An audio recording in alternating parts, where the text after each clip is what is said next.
sebagaimana sesuai dengan rencana tindakan dari medis dan masih terdapat dana yang tersisa, maka selanjutnya dapat digunakan untuk keperluan penunjang kehidupan saudara M. Agus Salim. Kedua, dana donasi akan dikelola oleh pihak ketiga yang ditunjuk dan disepakati bersama antara saudara M. Agus Salim dan Yayasan Rumah Peduli Kemanusiaan dengan membentuk rekening baru sebagai rekening penampungan dana donasi yang sudah terkumpul, yang mana dapat dipergunakan sesuai peruntukan dengan skala prioritas, yaitu biaya pengobatan. Apabila telah dilakukan dengan segala tindakan yang diperlukan untuk pemulihan kondisi mata saudara M. Agus Salim sebagaimana sesuai dengan rencana tindakan dari medis dan masih terdapat dana. Dan apabila masih terdapat dana yang tersisa, maka selanjutnya dapat digunakan untuk keperluan penunjang kehidupan saudara M. Agus Salim. Perlu kami tekankan juga bahwa pengelolaan dana donasi akan dilakukan secara transparan dan akuntabel dengan memperhatikan dan memprioritaskan pengobatan saudara M. Agus Salim sehingga tuntas, dan uang donasi yang tersisa dapat dipergunakan oleh saudara M. Agus Salim untuk keperluan penunjang kehidupannya. Dalam hal ini, yayasan dan atau pihak ketiga lainnya tidak diperkenankan untuk memungut uang donasi dengan alasan apapun juga. Uang donasi sepenuhnya 100% dipergunakan untuk pengobatan, dan apabila tersisa akan dipergunakan untuk keperluan penunjang kehidupan saudara M. Agus Salim. Demikian dapat disampaikan untuk menjadi bahan diskusi dan menjadi solusi terbaik guna kelancaran pelaksanaan pengobatan mata M. Agus Salim. Hormat kami. Oke, sudah disampaikan ya.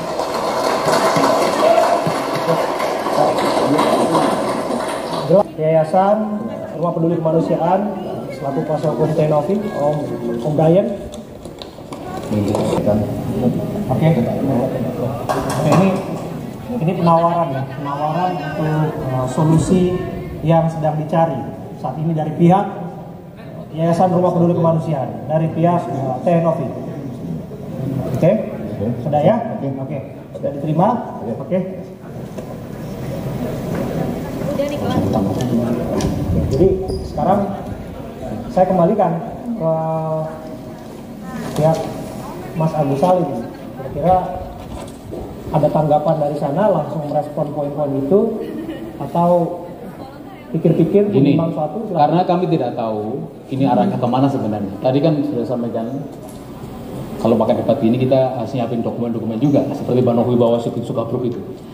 Ini kita terima dulu, nanti kita rapatkan tim, termasuk masalah hasil Farhat Abang. Nggak mungkin saya ngomong langsung, harus saya pelajari dulu. Ini khusus ya, baru nanti lain waktu.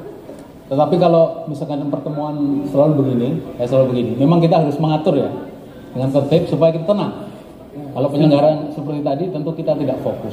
Jadi ini sementara kita terima, kita akan bahas di kantor, baru lain waktu akan kita respon. Oke, Mbak Marlina selaku penasihat hukum, ada yang mau disampaikan menanggapi yang barusan dibacakan ini? Ada disebutkan pihak ketiga ini. Pihak ketiga nanti akan kemudian berperan sebagai penampung donasi yang digunakan untuk keperluan Agus, dan pun demikian pengobatan usai, penunjang kehidupannya pun sisanya bisa kemudian digunakan sama. Sudah saya terima, cuma untuk itu harus kami rapatkan kembali, karena kan saya di sini cuma belum semua kumpul ya. Kita harus merapatkan kembali apa nanti. Ya, keputusannya nanti kami beritahukan ya Mbak Dopi dan timnya. Gitu. Tapi brief dulu sedikit ya, Om Brian ya. Itu muncul ide pihak ketiga itu dari siapa? Dan kira-kira sudah terpikir tidak mekanismenya akan seperti apa nanti ke Agusnya? Begini, ya makanya kita adakan pertemuan hari ini. Saya mengundang dari kantor hukum saya, tentunya berharap ada Mas Agus datang dan Bang Farhat juga datang sehingga bisa mencapai satu konklusi dan kita kerucutkan permasalahan ini seperti itu. Tapi ya begini, kami mendapatkan informasi sedemikian rupa ya, dan tekanan-tekanan, kami tidak pernah khawatir akan tekanan tersebut. Akan tapi ratusan masuk informasi, pendapat ya, teguran dari para donatur. Pertama, terus kedua, kami juga mendapatkan informasi Mas Agus ini dimanfaatkan, quote unquote, kita tidak akan sampaikan, dimanfaatkan terkait dengan dana donasi tersebut ya. Oleh kita bisa sampaikan, kita quote unquote dari awal diterima sampai saat ini dimanfaatkan. Semuanya pihak berarti bisa ya? Terkesan dimanfaatkan ya, terkesan dimanfaatkan. Sebentar Bang Nara ya. Sehingga apa? Semangat Renovi sejak awal donasi, mungkin donasi sebelumnya, karena memang sebelumnya juga dia tidak meminta donasi, ya yayasan itu dibangun oleh Novi dan di operasional di full support oleh Novi, maka kami melihat bahwa jangan sampai pihak yayasan lepaskan. Mungkin dari Bang Farhad juga mungkin ada usulan pihak ketiga itu siapa? Sama-sama kita sepakati secara transparan, akuntabel, taruh dana di situ, bikinlah nanti rencana medis seperti apa untuk Mas Agus. Seperti itu. Apapun penggunaannya ada disampaikan dalam surat saya. Skala prioritas adalah pengobatan Mas Agus, tidak lain. Setelah ada sisa, maka dapat dipergunakan untuk penunjang kehidupan lainnya. Jadi spiritnya dari awal sampai sekarang masih tetap sama, Bang. Izin, tidak ada yang berubah. Akan tapi di sini cuman hanya tempatnya dulunya di yayasan, dipercayakan kepada Mas Agus dan keluarga di yayasan. Enggak, sekarang kan kalau dipercayakan. Bentar, saya potong dulu. Gantian Pak. Nanti Gantian. laporan kita kan kita punya bukti-buktinya. Bang, Tunggu dulu. Kita lagi bicara. Bang, gantian Pak. Kan ada etikanya katanya. Abang juga, Apa-apa biar nggak diarahkan kemana. abang di situ. Nggak apa-apa, Pak. Itu kan Itu ada kuasa hukumnya Bang Agus tuh Bang. Jangan. ya, nggak apa-apa. Itu silakan saja. Nggak apa-apa, silakan aja. Itu kan sudah kuasa hukumnya Agus sudah melaporkan, ya kan? Kenapa? Bentar, Bang. Jadi begini, Gantian ya. apapun yang kami lakukan, yang kita sampaikan itu ada tanpa syarat loh. Nanti kalau misalnya diputuskan di yayasan, monggo silakan. Atau diputuskan di pihak tiga lain, silakan. Terkait dengan upaya hukum, silakan lanjutkan. Kita tanpa syarat untuk itu. Monggo silakan, gak ada masalah untuk itu. Oke, artinya begini. Ini kan Kita tawaran. tanpa syarat untuk itu ya.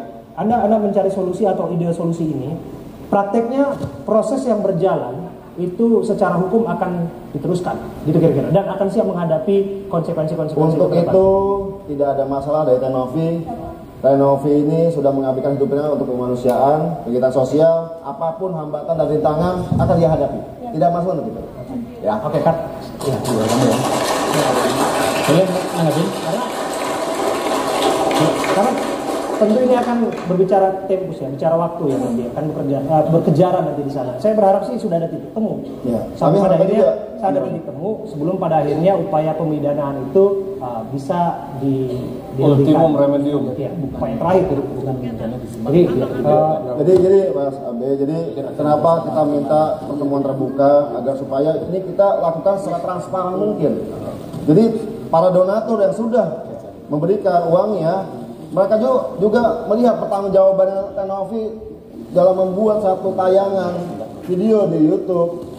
Sedemikian rupa, mungkin Bang Densu juga sangat luar biasa. Ini kita langsung saja kita buka. Oke. Inilah Oke. langkah transparan yang kita lakukan. Seperti itu. Oke. Ya. Sekarang saya kasih tanggapan sebelum nanti saya akan ada Bang Densu di sini ya.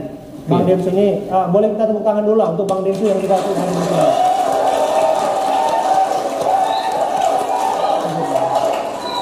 Ini kenapa saya apresiasi Bang Densu ini ya? Karena saya cerita, saya mengangkat kasus ini bukan hanya melihat dari media sosial, tapi saya juga datang. Saya datang ke rumah Yayasan Peduli Kemanusiaan, saya datang ke rumahnya Agus dan saya lihat sebundel-bundel itu banyaknya berkas pengiriman di sana dan saya tahu betul podcast curhat Bang Densu ini dari rekening yang jumlahnya terakhir itu 200.000 dalam waktu 4 atau 5 hari. Ini bisa saja salah, tapi angkanya bisa sampai 1 miliar. Luar biasa ini. Setelah tampil di podcastnya Bang Densu, boleh tepuk tangan. Jadi tentu upaya-upaya seperti ini untuk kebaikan harus kita tularkan. Jadi ini juga